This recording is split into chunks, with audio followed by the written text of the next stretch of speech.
आप और हमको श्रवण करने का सौभाग्य मिला है। विदर्भ की इस पवित्र भूमि पर अमरावती नगर में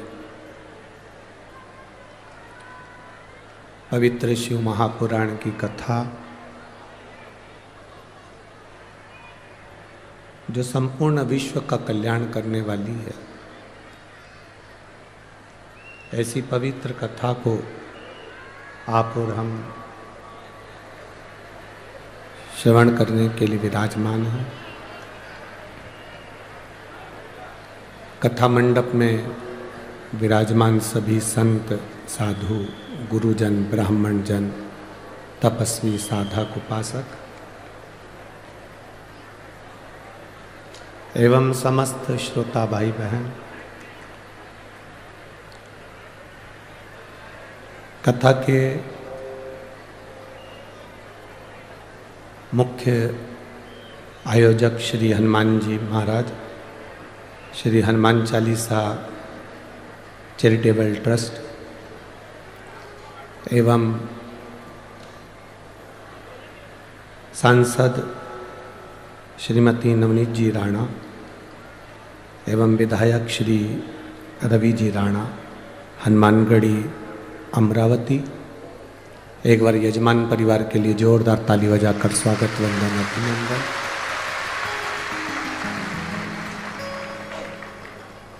शिव कृपा से पीछे की एलईडियाँ चालू करवाइए। एलईडियाँ आवाज़ ऑन खोलो, इधर की आवाज़ खोलिए, पीछे की आवाज़ खोल दीजिए। शिव कृपा से भगवान शिव की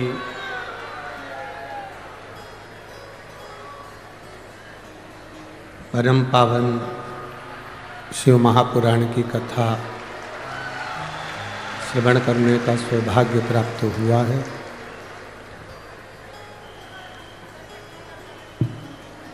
कोटि कोटि भाग्यशाली हैं आप और हम सभी।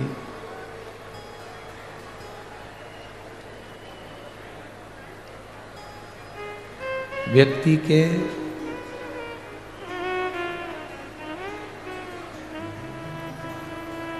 इस मानव शरीर को प्राप्त कर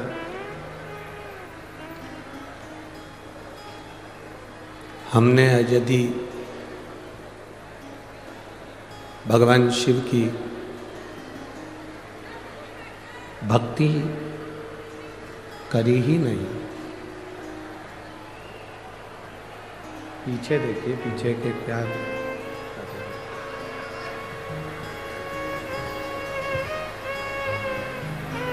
भगवान शिव की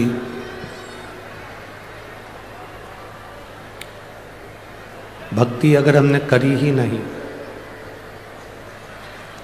तो फिर ये संपूर्ण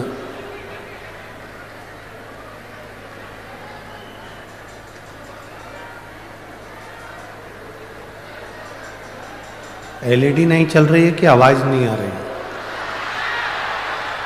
आवाज नहीं आ रही है।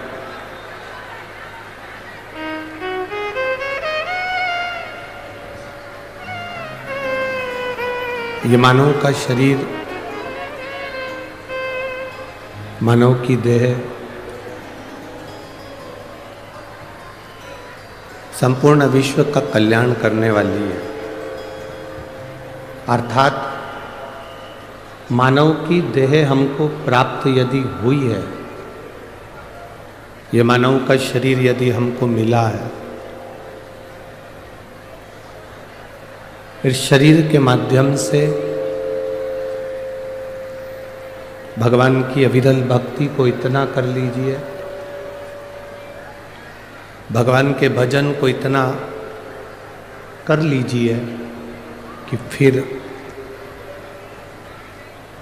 वापिस इस मृत्यु, हमारे भी आवाज नहीं है इसमें, वापिस मृत्यु लोक में जन्म और मरण के प्रपंच से हम सब छूट जाएं।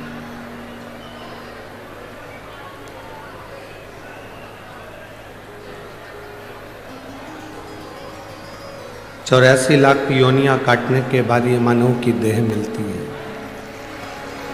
ये मानव का शरीर प्राप्त होता है।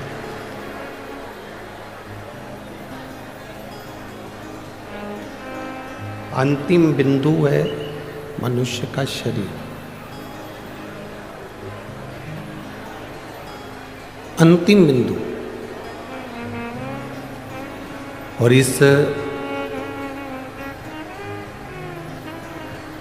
अंतिम बिंदु मानव के शरीर में 3.5 करोड़ रोम छिद्र हैं। 21,600 श्वास प्रतिदिन ये मनुष्य के शरीर से निकल रही है।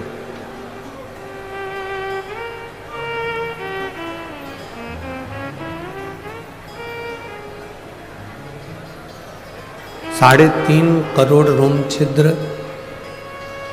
केवल इस मानव के शरीर को जो दिए गए हैं वो केवल भगवत भजन के लिए दिए गए।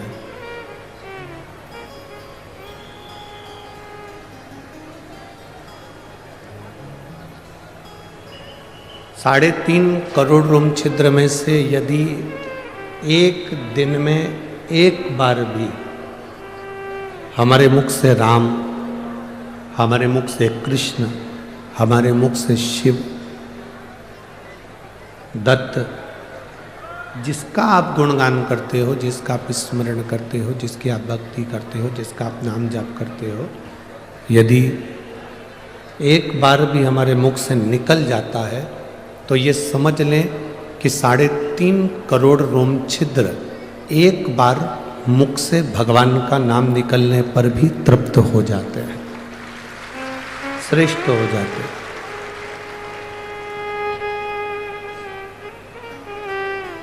विदर्भ नगर की ये पुनीत पावन जो धरा है अमरावती शहर,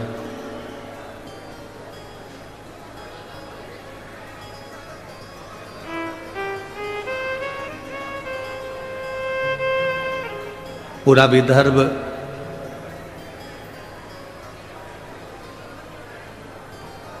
जहां से जहां तक विदर्भ की शुरुआत है और विदर्भ जहां तक जा रहा है,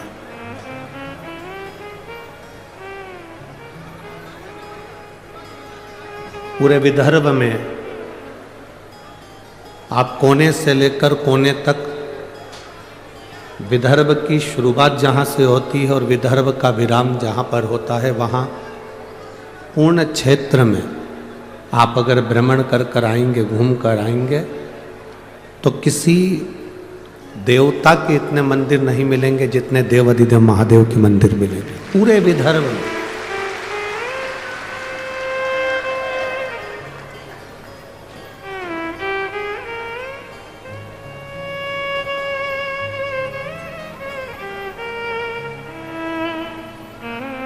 ये पूरा महाराष्ट्र, अभी नासिक की कथा में हमने एक बात कही थी, नासिक की कथा में हमने एक बात वर्णन करी थी कि जितने ज्योतिर्लिंग किसी प्रदेश में नहीं है,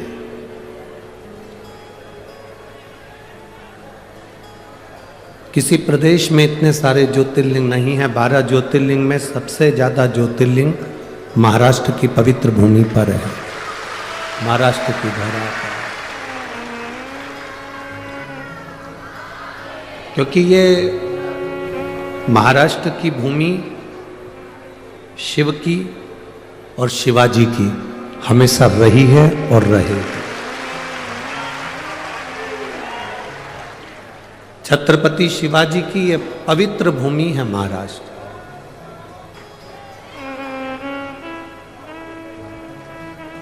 शिव की और शिवाजी की ये धरा, जहां संत, साधु, तपस्वी, साधक, उपासक सदा इस महाराष्ट्र की पवित्र भूमि को साधने के लिए और भक्तों के बीच में भक्ति का बीज बोने के लिए, भारत की भूमि पर इतने संत कहीं जन्म नहीं लिए जितने महाराष्ट्र की भूमि पर संतों का जन्म हुआ।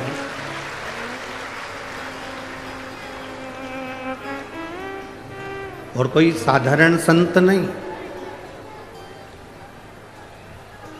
इस महाराष्ट्र की पवित्र भूमि पर ऐसे ऐसे संतों का जन्म हुआ जिन्होंने प्राण भी त्यागे तो भगवान में समा गए। संत तुकाराम जी, प्राण भी अगर छूटे तो श्री हरि विठ्ठल में समाहित हो गए।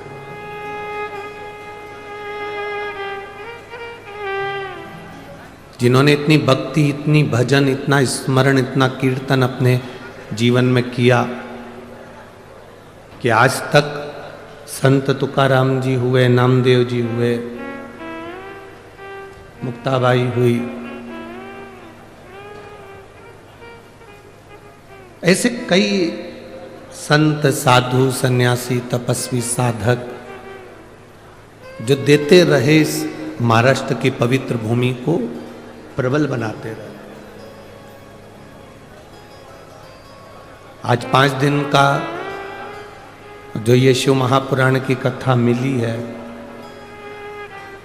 आपके आसपास में कई लोग बैठे होंगे जो बोलते रहेंगे, बातचीत करते रहेंगे, पर हमारा तो निवेदन केवल इतना है, 5 दिन मिले हैं, 200-500 रुपये खर्च कर कर आप इस कथा के पंडाल तक पहुँचे हो, मेहनत कर कर पैदल चलकर आधा किलोमीटर दूर कथा में जाकर बैठे हो। व्यर्थ की बात में नहीं पड़ना, व्यर्थ का समय खोटी मत करना। जितनी कथा मिल जाए, भगवान का नाम जाप करने का मौका मिल जाए, उसको दिल से सुनना, तो मेरा महादेव भी दिल से देकर भेजे। अपने समय को व्यर्थ मत जाने दो। आने वाले आएंगे, जाने वाले जाएंगे, बोलने वाले बोलते रहेंगे, पर आपके नगर में, आपके शहर में, आपके क्षेत्र में ना जाने कौन सा पुण्य आप लोगों ने करा होगा। एक लोटा जल ना जाने कब से चढ़ाया होगा, तो ये शिव महापुराण की कथा आपके क्षेत्र में पहुंची है।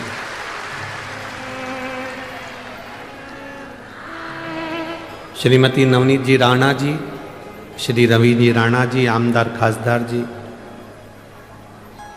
दोनों को धन्यवाद है जो अपने क्षेत्र के इन शिव भक्तों के लिए ये शिव महापुराण की कथा को सीहोर से यहाँ तक लेकर आए। अब आपकी जवाबदारी है कि आप कितना ग्रहण कर सकते हो। स्कूल में टीचर एक होता है, स्टूडेंट बहुत सारे होते हैं।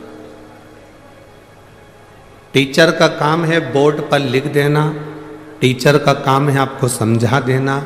अभी आपकी बुद्धि पर आधारित है कि आप टीचर से कितना ले सकते हैं, और टीचर ने जो बोर्ड पर लिखा उसको अपनी कॉपी में कितना उतार सकते हैं, ये आपके ऊपर निर्भर करता है।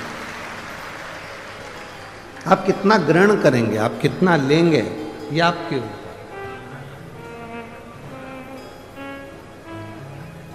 महाराज,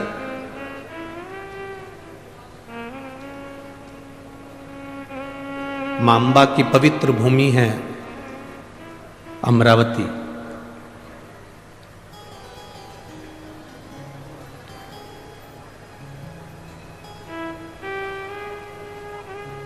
ऐसी विदर्भ की पवित्र भूमि अमरावती की, इसके संपूर्ण क्षेत्र में,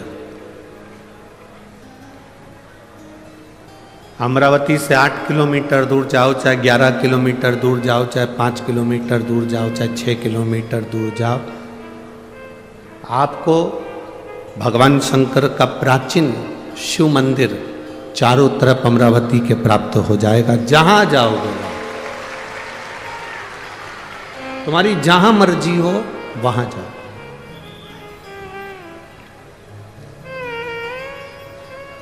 जहां तुम्हारा मन कर दो।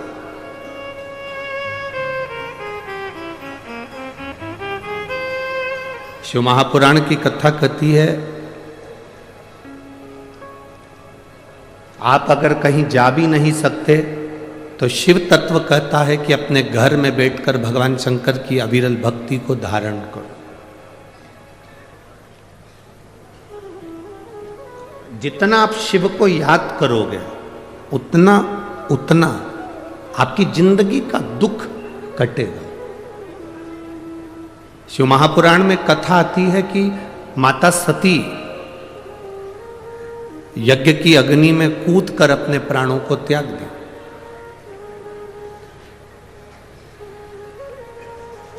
अब माता सती जब यज्ञ की अग्नि में कूद कर अपने प्राणों को त्याग दी और माता सती प्राणों को त्यागने के बाद भगवान शिव ने जब देखा कि माता सती के प्राण जा रहे हैं, पर सती ने बहुत बड़ी गलती कर दी।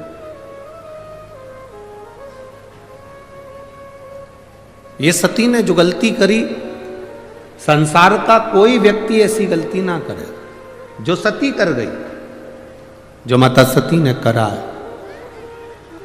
क्या गलती सती ने करी?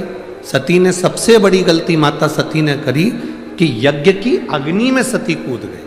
हमारा सनातन धर्म कहता है कोई यज्ञ हो रहा हो, कोई अनुष्ठान हो रहा हो, कोई कथा हो रही हो, कोई प्रवचन हो रहे हो, कोई धर्म का आयोजन हो रहा हो, कोई धार्मिक आयोजन हो रहा हो, बन सके तो उसमें प्रयास करना कि अपने हाथ को आगे बढ़ाकर उस यज्ञ को पूर्ण कराने का प्रयास करना। अपना टांग, अपना पांव उसमें मत अड़ाना, नहीं तो सती जल जैसे जलकर भस्म होना पड़ सकता है। माता सती ने एक गलती कर दी कि यज्ञ के कुंड में माता सती चली।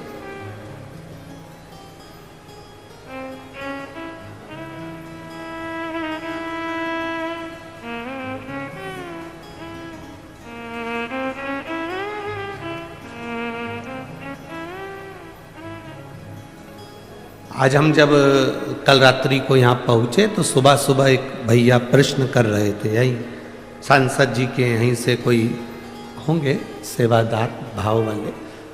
उन्होंने प्रश्न किया, गुरुजी आप कहते हो कि मनुष्य को हमेशा सत्य बोलना चाहिए, सत्यम शिवम,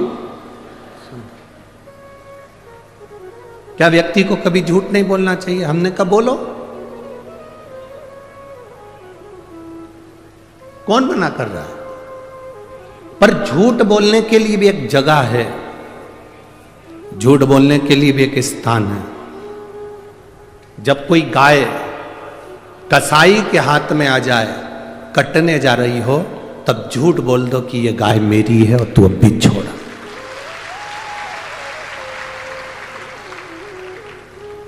झूठ बोलने के लिए भी एक स्थान बताया गया है कि उस स्थान पर झूठ बोल दो।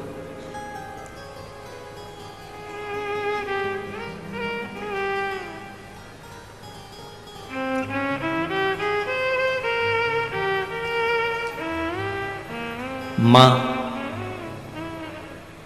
अपने बच्चे को जब डराती है, अपने बच्चे को कुछ कहती है तो एकदम डराते डराते कह देती है बाऊ आ जाएगा। बच्चे को भय हो जाता है, डर जाता है, बच्चे में भय उत्पन्न हो जाता है कि बाऊ आएगा।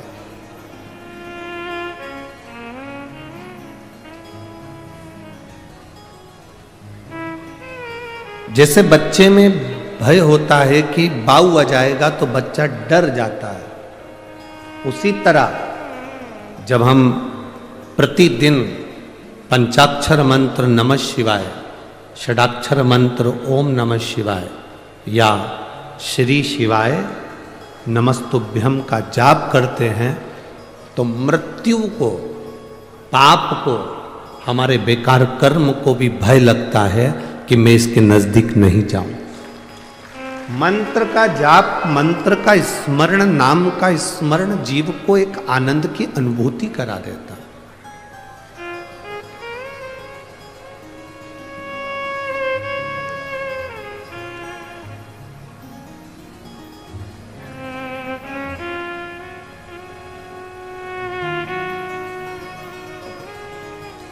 एक आनंद की अनुभूति कराने वाला होता है। महाराज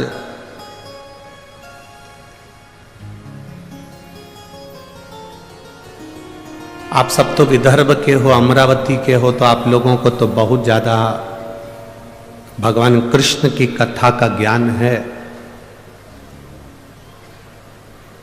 आप सब बहुत विद्वान भी हैं, पर आपने कथा सुनी होगी भगवान कृष्ण की धर्म पत्नी रुक्मणी जी की बुआ।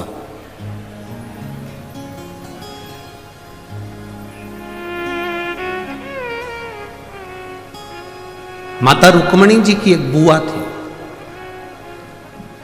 जिनका नाम इंदुमती था। क्या नाम था? जम के बोलो जरा। इंदुमती।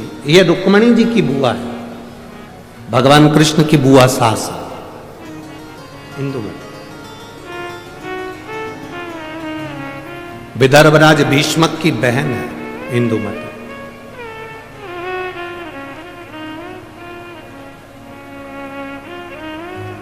विदर्भ किस भूमि पर, पवित्र भूमि पर इंदुमती रहती? अपने भाई राजा भीष्मक के साथ में आनंद के साथ निवास करती।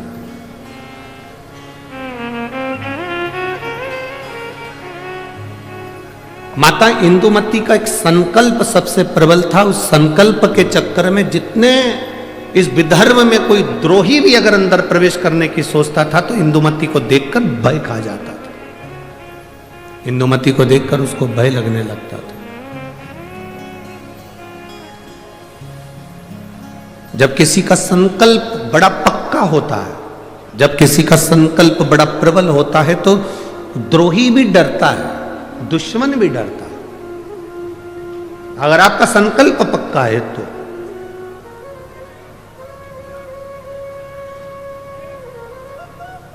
रुक्मणी जी की बुआ इंदुमती का संकल्प बड़ा पक्का था।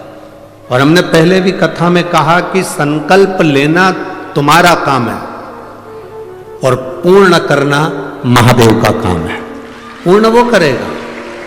संकल्प आप लीजिए, पूर्ण करने की जवाबदारी परमात्मा की है। आपने संकल्प लिया कि मैं किसी संत का, साधु का मुख प्रतिदिन देखूंगी, तो संत साधु को तुम्हारे दरवाजे तक पहुंचाने की जवाबदारी उस परमात्मा की है। आपने संकल्प ले लिया कि मैं एकादशी का व्रत करूंगी, तो संकल्प आपने लिया पर पूर्ण करने की जवाबदारी उस परमात्मा की है। आपने संकल्प ले लिया कि मुझे 5 दिन शिव महापुराण की कथा जो मेरे विदर्भ में हो रही है, अमरावती में हो रही है, मुझे दिल से सुनना है।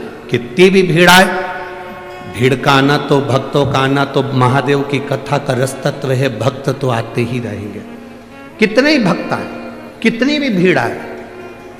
पर मेरा फर्ज है, मैं रामेश्वर नहीं जा सकती, मैं सोमेश्वर नहीं जा सकती, मैं नागेश्वर नहीं जा सकती, मैं विश्वेश्वर नहीं जा सकती, मैं त्र्यंबकेश्वर नहीं जा सकती, मैं भीमाशंकर नहीं जा सकती, मैं कृष्णेश्वर नहीं जा सकती, मैं केदारेश्वर नहीं जा सकती।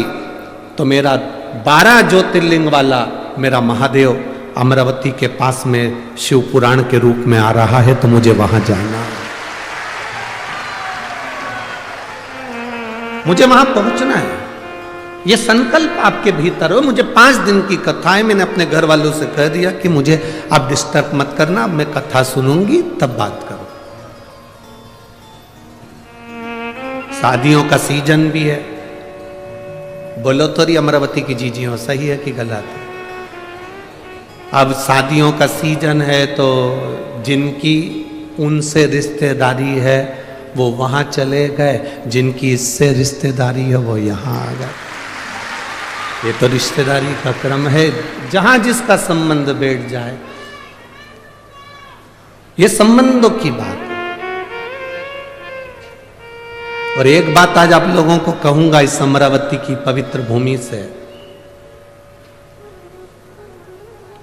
24 घंटे परिवार वालों को साथ दे दो तो भी तुम्हारे मरने के समय पर वेंटिलेटर पर अकेले ही रहोगे, कोई नहीं रहेगा। 24 घंटे पति पत्नी, परिवार, नाते रिश्ते, बेटा बहू, कुटुंब, कबीला, भाई बंधु, सखा, किसी को भी 24 घंटा दे दो, पर वो 24 घंटा तुमने जिसको दिया, तुम्हारी दुख की घड़ी में जिसको तुमने 24 घंटा दिया, वो 24 घंटा साथ रहने वाला तुम्हारे पास में नहीं होगा। पर तुम जो 1 लोटा जल 5 मिनट शिव जी के मंदिर में जाकर जो चढ़ाती हो ना, वो तुम्हारा 5 मिनट ना जाने कितने जन्मों के दुख को काट दे। केवल 5 मिनट। बोल बम का नारा है, सारी समस्या का हल। वो एक लोटा जल तुम्हारा जो शिव को तुम समर्पित कर रहे हो, शिव मंदिर तक जा रहे हो, शंकर की चौखट तक जा रहे हो, शंकर को एक लोटा जल चढ़ा रहे हो, वो तुम्हारा संकल्प पूरा करना उसकी जवाबदारी। आप सब विदर्भ के निवासी हो, आपको भगवान कृष्ण की, रुक्मणी जी की और उनके पूरे परिवार की पूरी कथा मालूम होगी, हम जानते हैं। आप सब विद्वान हो, आप सबको मालूम होगा कि विदर्भराज भीष्म की कथा क्या है। पर इस व्यासपीठ पर हम इतना सा वर्णन करेंगे कि विदर्भराज भीष्म की बहन इंदुमती का जो संकल्प, उस संकल्प के आगे अच्छा योद्धा भी उसके सामने नहीं आता था।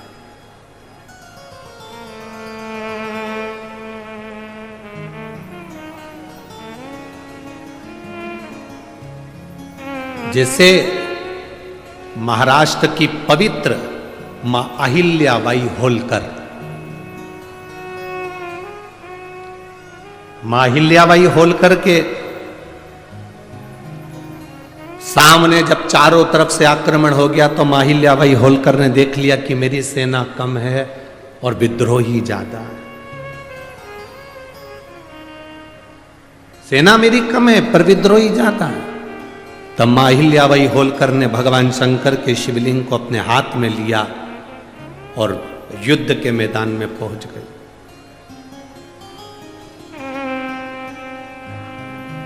हंसते हैं लोग,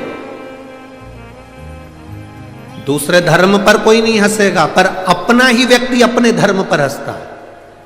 क्या शंकर जी को जल चढ़ाने से सब काम हो जाता है? क्या शिव जी के बेलपत्र खाने से बीमारी दूर हो जाती है?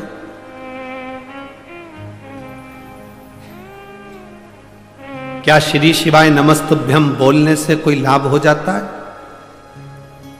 ये पहले दिन के पत्र हैं, आधे इधर रखे हैं, थोड़े इधर। 5 दिन में पत्रों की संख्या, जिनके मन में संशय हो, इसमें मोबाइल नंबर भी रहता है, इसमें उनका एड्रेस भी रहता है, इसमें उनका फोन नंबर भी रहता है। आप उसको फोन लगाओ, उसके घर जाओ और मालूम करो कि बेलपत्री का क्या फल है, शंकर पर चढ़ाए हुए जल का आचमन करने का क्या फल है। विद्येश्वर संहिता शिव महापुराण में तो लिखा है कि 3 ताप मनुष्य के समाप्त हो जाते हैं, पर यह हमारा विश्वास करता है कि जिसने दिल से महादेव को जल चढ़ाया और उसका आचमन करा, उसकी जिंदगी के सारे दुख भी समाप्त हो जाते, सारे दुख।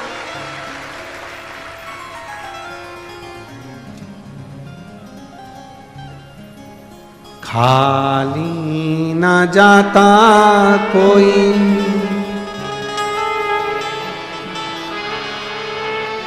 दर से तुम्हारे, मैं भी खड़ा हूँ नंगी बाहों पसार, अपने हृदय से लगा लो गिना जा रहा हूँ, उठा लो प्रभु अपने दर से, अब तो न टालो गिरी जा रही हूँ, उठा लो।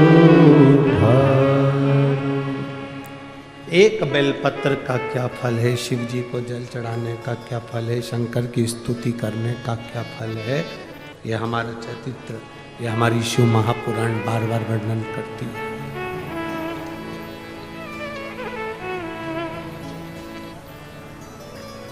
इंदुमती माता रुक्मणी जी की बुआ, विदर्भराज भीष्म की बहन इंदुमती बड़ी प्रबल, उसका संकल्प बड़ा प्रबल था, बहुत प्रबल।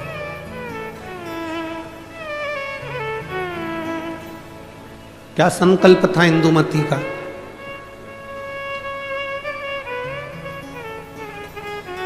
जिसका संकल्प प्रबल होता है, उस संकल्प को पूर्ण करना महादेव का काम होता है, और जो संकल्प लेता है वो भी भटकता नहीं है।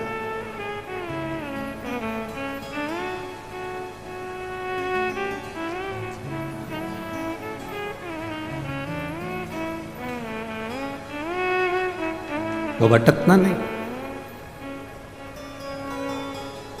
किसी ने कहा गुरुजी विदर्भ में भगवान कृष्ण आए थे और रुक्मणी जी से शादी कर कर गए थे। हमारे यहां की बेटी चंद्रवंश में भी आई है, इसलिए विदर्भ वालों को बड़ा थोड़ा सा अकड़ रहती है कि हमारे यहाँ की बेटी द्वारका गई है। दुगनी अकड़ करो तुम अपनी तरफ से।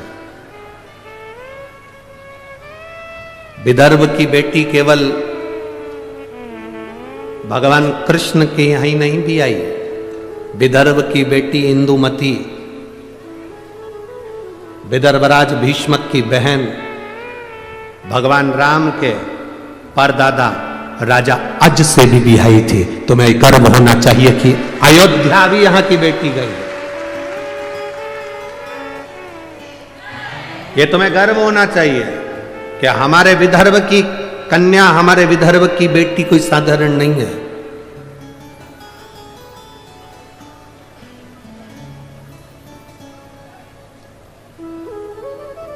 विदर्भ की बेटियां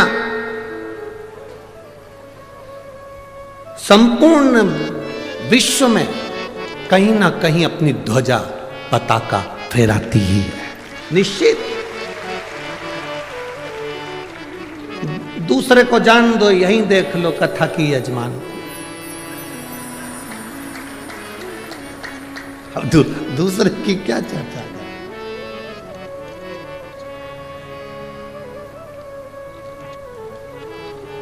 श्रीमती नवनीत जी राणा जी को देख लो, आंसा जी को, ये भी तो विदर्भ की बेटी है। दूसरी जगह कहां जाए, यही देख लो। अब शिव कथा कह रही है, इंदुमती का संकल्प बड़ा प्रबल है। इंदुमती का संकल्प, आपके भीतर जो संकल्प आया, मुझे कथा में जाना है, पूर्ण करना महादेव का काम है। आपके यहां भीतर संकल्प आया, मुझे जो शिव महापुराण की कथा सुनने के लिए आ रहे हैं उनका मुंह झूठा कराना है, मुझे उनको पानी पिलाना है, मुझे उनको कुछ खिलाना है। संकल्प आपका है, पूर्ण वो करेगा। पूर्ण करने की जवाबदारी उसकी।